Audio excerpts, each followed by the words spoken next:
This is a really good chance to be a real neuro-linguistic programmer, as far as I'm concerned, because as a musician, there's lots of different tasks.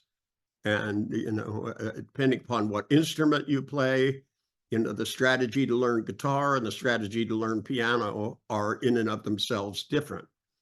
You need to have a strategy to read music and also strategies to create music. You need to have strategies that allow you to improvise, and hopefully some kind of strategy that allows you to have at least an approximate perfect pitch, especially if you play the piano. And and stringed instruments, you have to be able to tune them. And a lot of people use these tuning devices, and they should be building one in their head. And that your ability to create things inside your head, that when I talk to really good guitar players and I ask them, how do your fingers know where to go? They always look down as if there's a fretboard, and they'll put their hand on an imaginary fretboard and they can see where the fingers go, and they put their fingers in there and follow it. That your ability to use your internal state to support your ability to output things. And also, you have to have strategies to be able to hear what works and what doesn't work. And especially people who play jazz have to have the ability, because they play things that don't sound right and then make them sound right by the progression of what they do. There's actually something called the Lydian chromatic concept of music, which is a good strategy for people who want to improvise. And it's also, I use it to help me write music. And that your ability to visualize fretboards, keyboards, where to put your fingers on the flute, all of those things, and to match it to your ear.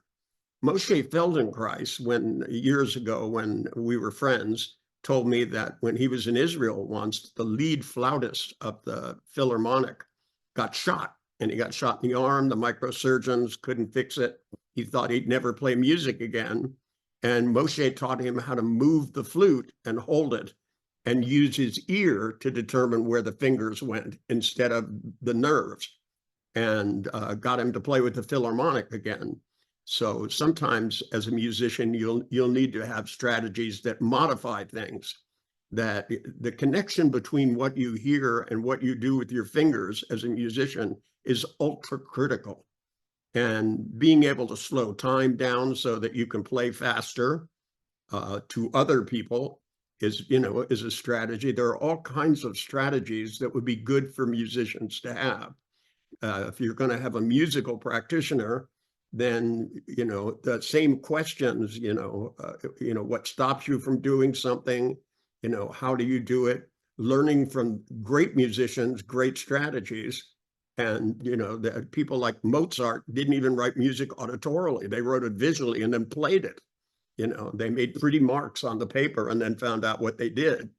And there are all kinds of different strategies. And the more strategies you have, the more you can combine them to create great music.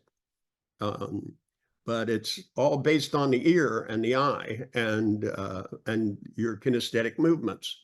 And to the degree that you can coordinate those things and create perfect altered states, because great musicians do great things when they're in a great state of mind.